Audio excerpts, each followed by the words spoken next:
एक बार की बात है, सबल नाम का एक लड़का एक नगर में रहता था। वह अपने जीवन से बहुत निराश था। उनकी निराशा का कारण यह था, वह अब तक अपने जीवन में कुछ भी नहीं कर रहा था। उसके माता पिता उसे ताने मारते थे कि आपके सभी मित्र कुछ न कुछ कर रहे हैं, लेकिन आप अभी भी घर बैठे हैं। दोस्तों के बीच भी अक्सर उनका मजाक उड़ाया जाता था। वह कहीं जाता तो लोग उससे पूछते थे कि आप क्या कर रहे हैं। उसे यह बताने में भी शर्म आ रही थी। वह कुछ नहीं कर रहा है। धीरे धीरे उसने रिश्तेदारों से मिलना जुलना कम कर दिया और लोगों से मिलना भी बंद कर दिया। वह ज्यादातर समय घर पर ही रहता। वह अकेला रहता और भगवान को कोसता रहता और अपनी किस्मत को दोष देता। अब उसे अपना जीवन बोझ लगने लगा था। कभी कभी वह सोचता कि कब वह कुछ करने के योग्य बनेगा, और फिर वह सोचता कि जिंदा रहने से अच्छा मर जाना ठीक है। एक दिन वह अपने नगर की एक गली से गुजर रहा था। तभी उसने देखा कि एक गुरु दुख और परेशानियों पर उपदेश दे रहे हैं। वह भी उसी भीड़ में सबसे पीछे बैठ गया और गुरु के प्रवचन सुनने लगा। गुरु कह रहे थे कि दुख एक शिक्षक की तरह है जो हमें जीवन की सच्चाई दिखाता है और हमें जीने का सही तरीका सिखाता है। आप चाहे तो जिंदगी जीना भी सीख सकते हैं। आप चाहो तो कुछ भी हासिल कर सकते हो, और अगर चाहो तो एक कोने में बैठकर रो सकते हो। इन सभी बातों को सबल ध्यान से सुन रहा था, लेकिन उपदेश की यह बातें पसंद नहीं आई। उसने खड़े होकर कहा कि कुछ भी सिखाने से दुख दूर नहीं होता, इसमें केवल दर्द होता है। दुख की पीड़ा अनंत है। ऐसा लगता है कि इसके बाद कुछ होने वाला नहीं है, इससे कुछ भी फर्क नहीं पड़ता है, इसके सामने तो मौत भी छोटी लगती है। तब गुरु ने कहा, वत्स, तुम्हारा दुख क्या है? सबल ने उनके सामने अपनी सारी व्यथा सुनाई और गुरु से पूछा कि मेरे इन दुखों का कोई उपाय है तुम्हारे पास? यह सुनकर गुरु मुस्कुराए और बोले, तुम उस दिन मेरे पास आना जब आपके जीवन में वास्तविक दुख आए। मैं आपकी समस्या का समाधान अवश्य करूंगा। यह कहकर गुरु वहां से चले गए। सबल ने सोचा, क्या यह मेरा दुख नहीं है तो क्या है? मैं जिस दर्द से गुजर रहा हूं वह असली दुख नहीं है क्या? मेरा दुख कोई नहीं समझ सकता। जब मां बाप नहीं समझते तो भला गुरु क्या समझेंगे? उस दुखों से व्यथित होकर सबल ने एक फैसला लिया कि अब वह कुछ करेगा। सबल ने एक छोटा व्यवसाय शुरू किया, पर उसे सफलता नहीं मिल रही थी। लेकिन उसके घर वाले खुश थे। वह कुछ कोशिश कर रहा है। वह अपने व्यवसाय में लगा रहा और धीरे धीरे उन्हें सफलता मिलने लगी। फिर उसने रफ्तार पकड़ी और केवल 3 साल के अंदर ही वह एक बड़ा बिजनेसमैन बन गया। अब सबल के आसपास ऐसे कई लोग थे जो उसकी परवाह करते थे, जो उससे प्यार करते थे। अब उनके परिवार के सदस्य भी उसकी तारीफ करते करते थकते नहीं थे। दिन ब दिन उसके मित्रों की संख्या बढ़ती जा रही थी। अब वह अपनी जिंदगी से बहुत खुश था। उनके कुछ दोस्तों ने उन्हें सलाह दी कि जब तुम एक बड़ा बिजनेसमैन बनकर बहुत खुश हो तो सोचिए आपको कितनी खुशी होगी अगर आप इस शहर और इस राज्य के सबसे बड़े बिजनेसमैन बन जाते तो कितने लोग आपसे जुड़ना चाहेंगे, आपकी कितनी बड़ी ख्याति होगी और स्वयं राजा भी आपसे दोस्ती करना चाहेंगे और जरूरत पड़ने पर आपसे पैसे भी उधार लेंगे। दोस्तों की यह बात सबल के मन में बैठ गई। अब वह और पैसे कमाने की कोशिश करने लगा, लेकिन उसे यह सब बहुत ही जल्दी चाहिए था।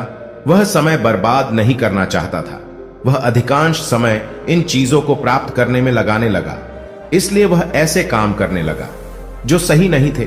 उसने पैसे उधार लेना शुरू कर दिया। उसके दोस्तों से पैसे की मात्रा और अधिक मुनाफा कमाने के लालच में वह अपने माल में मिलावट करने लगा। उसने अन्य व्यापारियों के खिलाफ भी साजिश रची और उन्हें डराया धमकाया। जैसा उसके दोस्त कहते थे वैसा ही करता था। वह इन तरीकों से ज्यादा पैसा कमा रहा था, पर अब उसके जीवन में पहले जैसा चैन नहीं था। उनके मन की शांति गायब हो गई थी और वह रात को सो नहीं पाता था। वह विचारों में रहता था। वह सब कुछ पाकर भी उसे किसी चीज में सुख नहीं मिल रहा था। एक दिन सबल अपनी गाड़ी से कहीं जा रहा था। तभी रास्ते में उसे गुरु का आश्रम दिखाई दिया। वह रुका और गुरु के पास जाकर बोला, गुरु जी, आपने मुझे कहा था जब कभी जीवन में सच्चा दुख आए तो चले आना। अब मैं बहुत दुखी हूं। मेरी नींद हराम हो गई है। मुझे कहीं भी शांति नहीं मिल रही है। इस प्रकार सबल ने अपनी सारी समस्याएं गुरु को बताई। गुरु ने कहा, जब तुम पहली बार मुझसे मिलने आए थे तब भी तुम किसी दुख में थे। आपने उस दर्द से क्या सीखा? सबल ने कहा कि सिर्फ सोचने और चिंता करने से कुछ नहीं होता। अपनी दृष्टि को सच करने के लिए मेहनत भी जरूरी है और सिर्फ मेहनत करने से कुछ नहीं होता। परिणाम भी मिलना चाहिए। जब आपको लगे कि आपका लक्ष्य हासिल नहीं होने वाला है, तब राह में चाहे कितनी भी मुश्किलें आ जाए, मन कितना भी निराश क्यों ना हो, अब कुछ नहीं होने वाला है, तब खुद आत्मविश्वास करे, मैं जो भी कर रहा हूं उसमें अवश्य सफल होऊंगा। लोग केवल सफल लोगों का सम्मान करते हैं। कोई कितना भी अच्छा क्यों ना हो, वह हमेशा लोगों की नजरों में बोझ बने रहते हैं। यह सब सुनकर गुरु मुस्कुराए और बोले, यह वास्तविक दुख नहीं है। अपने जीवन में वास्तविक दुख आए तब मेरे पास आना, मैं उसे ठीक कर दूंगा। सबल ने जाते समय गुरु को सोने के सिक्कों से भरा घड़ा भेंट किया। घड़े को देखकर गुरु ने कहा कि यह मेरे किसी काम का नहीं है, उस पेड़ के नीचे गड्ढा खोदकर गाड़ दो। सबल ने घड़े को पेड़ के नीचे दबा दिया। जैसा कि गुरु ने बताया उसने वैसा ही किया और वहां से चला गया। कुछ दिनों से कारोबार ठीक चल रहा था, लेकिन व्यापार के गलत तरीके के कारण धीरे धीरे उसे व्यापार में घाटा होने लगा। उसकी सारी दौलत धीरे धीरे खत्म होने लगी और एक दिन ऐसा भी आया जब उसके पास कुछ भी नहीं बचा और उस पर कर्ज का बोझ चढ़ गया था। परंतु वह निश्चिंत था, क्योंकि उसने अपना सारा कर्ज अपने दोस्तों से लिया था। उसने सोचा था कि उसके दोस्त बुरे वक्त में उनके साथ खड़े रहेंगे, लेकिन ऐसा कुछ नहीं हुआ। जैसे ही बुरा वक्त आया, दोस्त पहले उससे कर्ज मांगने लगे। अगर उसने कर्ज नहीं लौटाया तो उन्होंने उसे जान से मारने की धमकी भी दी। उनके सभी शुभ चिंतक और प्रियजन उससे दूर हो गए। उसके दोस्त जो उसके साथ मस्ती किया करते थे, अब उससे दूर भाग रहे थे। उसका परिवार उसकी गलतियां और कमियां गिनने लगा। उसकी सारी संपत्ति नीलाम हो गई और उसके पास कुछ भी न बचा। जब उसने अपने पिता से मदद मांगी तो पिता ने कहा कि मेरे पास थोड़ी सी संपत्ति है, अगर मैं तुम्हें दे दूंगा तो मैं तुम्हारी मां को क्या कहूंगा। यह संपत्ति हमारा अंतिम सहारा है। सबल के मन में गहरा दुख छा गया। उसके आसपास कोई नहीं था उनके दुख को समझ सके। लोगों के इस विश्वासघात के कारण वह अंदर से टूट चुका था। वह सोचने लगा कि अब जीने का कोई मतलब नहीं है, अब मौत ही मेरा सहारा है। वह आत्महत्या करने के लिए पहाड़ी पर जा रहा था। तब उसे याद आया कि उस गुरु ने उससे कहा था, तब मेरे पास आना जब तुम्हारे जीवन में वास्तविक दुख हो। सबल गुरु के पास गया और अपनी सारी व्यथा सुनाई। आंखों में आंसू लिए उसने कहा, हे गुरुदेव, मेरे दुख का निवारण कीजिए। तब गुरु ने कहा कि जब जीवन में असली दुख आए तब मेरे पास आना, मैं इसे जरूर ठीक करूंगा। सबल ने कहा कि यह क्या है, मेरी जिंदगी में दुख नहीं है तो आखिर असली दुख क्या है। गुरु ने सबल से कहा कि पहले आप मुझे बताओ कि आपने अपने दुख से क्या सीखा। तब सबल ने कहा कि मैंने वह सीखा, जो लोग हमारे जीवन में आते हैं वह हमारी सफलता और प्रगति के कारण वो हमें धोखा जरूर देंगे, क्योंकि बुरे समय में वे हमारे साथ नहीं खड़े होंगे। वे अच्छे समय में ही हमारा फायदा उठाएंगे और बुरे समय में हमें छोड़ देंगे।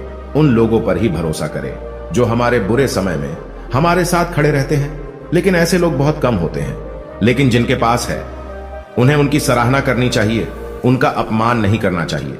कभी भी किसी के खिलाफ साजिश नहीं रचनी चाहिए।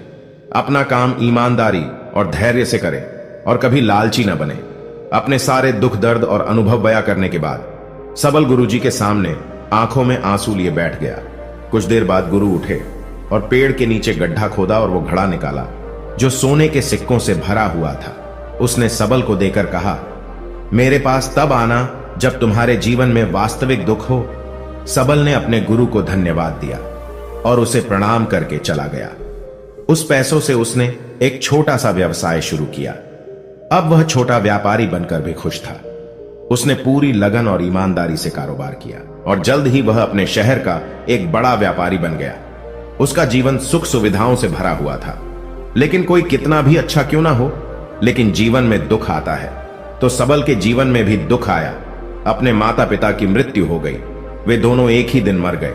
सबल अपने माता पिता से बहुत प्यार करता था, इसलिए उनके निधन से उन्हें गहरा सदमा लगा। अंतिम संस्कार किया गया। उसने अपने माता पिता का शव जलते हुए देखा तो उसका मन बेचैन हो उठा। उसके मन में कई सवाल उठने लगे। वह घर वापस आ गया। उसने अपने माता पिता के घर और संपत्ति को देखा, जिसके लिए उनके पिता हमेशा लड़ते रहे। आज वो खाली पड़ा है। जिन्होंने इसकी देखभाल की, इसके लिए लड़ने वाले इस दुनिया से चले गए। उसके पिता ने जो कुछ कमाया वह सब यही रह गया। एक दिन पहले तक उसके पिता मारपीट करते थे किसी के साथ उसकी संपत्ति के लिए। आज वो खुद इस दुनिया से चले गए। उसका मन ऐसे अनेक विचारों में भटक रहा था। वह अंदर से अकेला और डरा हुआ महसूस कर रहा था। वह खाली महसूस कर रहा था। उसे लगा कि कुछ तो है, परंतु वह समझ नहीं सका। इसलिए वह गुरु के पास गया। उसे देखकर गुरु ने कहा, क्या जीवन में कोई दुख है? सबल ने कहा, वैसे तो जीवन में कोई दुख नहीं है, सब कुछ अच्छा चल रहा है, लेकिन आज मेरे माता पिता का देहांत हो गया है। मैं इस घटना से बेहद दुखी और परेशान हूं। गुरु ने कहा, इसमें दुखी होने की क्या बात है? एक दिन सबको मरना है, मुझे भी मरना है, तुझे भी मरना है। शायद तुम कल ही मर जाओ या आज भी मर सकते हो। सबल ने कहा, क्या कह रहे हो गुरुजी? मैं भी मर जाऊंगा, लेकिन मैं अभी जवान हूं। गुरु ने कहा कि सभी जी रहे हैं इसी भ्रम में कि मृत्यु केवल बूढ़ों को आती है, लेकिन ऐसा नहीं है। जवान भी मर जाते हैं, बच्चे मर जाते हैं। मौत का उम्र से कोई लेना देना नहीं है, यह सभी को प्रभावित करता है। गुरु की ये बातें सबल के मन में बैठ गई और वह चुपचाप चला गया, लेकिन उसका मन अभी भी बेचैन था। वह खाली महसूस कर रहा था। वह सारा दिन अपने बारे में ही सोचता रहता कि वह कौन है, वह इस दुनिया में क्यों आया है, इस जीवन का लक्ष्य क्या है। ऐसे कई सवाल उसके दिमाग में लगातार उठ रहे थे, लेकिन उन्हें अपने किसी भी सवाल का जवाब नहीं मिल रहा था और उसका दुख दिन ब दिन बढ़ता ही जा रहा था। इसलिए कुछ दिन बाद वह फिर से गुरु के पास पहुंचा और बोला, हे स्वामी, मैं बहुत दुखी हूं, क्योंकि मैं यह नहीं जान पा रहा हूं कि मैं कौन हूं और मैं इस दुनिया में क्यों आया हूं। यह सुनकर गुरु मुस्कुराए और बोले, आज आपके जीवन में पहली बार सच्चा दुख उत्पन्न हुआ है। यह वास्तव में दुख कहलाने लायक है। हम नहीं जानते कि हम कौन हैं, हम क्यों आए हैं। सबल ने अपने गुरु से कहा कि उसकी दुर्दशा दूर करे। गुरु ने कहा कि हम सभी इंसान हैं, जीवन भर संग्रह करते रहते हैं। सबल ने कहा, कोई भी इंसान अपने साथ कुछ भी नहीं ले जा सकता, वह सिर्फ अकेला ही जाता है। मेरे माता पिता भी अपने साथ कुछ भी नहीं लेकर गए, धन संपत्ति वैभव सब कुछ यहां पर छोड़कर गए। गुरु ने कहा, अब मेरी बात ध्यान से सुनो। इस संसार में हमें जो संग्रह करना चाहिए वह हम नहीं करते, बल्कि चीजें हमारे सामने होती हैं, लेकिन हम उन्हें देखने की कोशिश नहीं करते। हमें इस दुनिया में जो कुछ भी इकट्ठा करना है वह हम खुद हैं। हमें खुद को जुटाना होगा, ताकि जब हम मरे तो हम एकजुट हो सके और खुद को पहचानने में सक्षम होने के लिए। हम अंदर बटे हुए हैं। हम प्यार, नफरत, गुस्सा, ईर्ष्या में बटे हुए हैं।